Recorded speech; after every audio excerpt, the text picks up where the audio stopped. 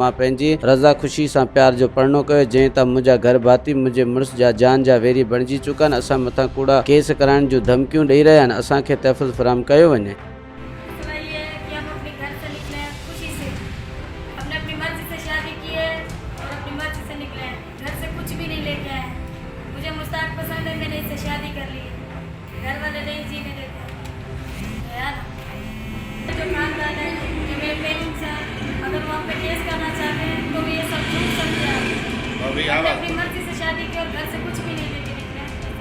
मज़ीद खबरों और तफसीलात के लिए विजिट करें हमारी वेबसाइट www.awamiNewsHD.com।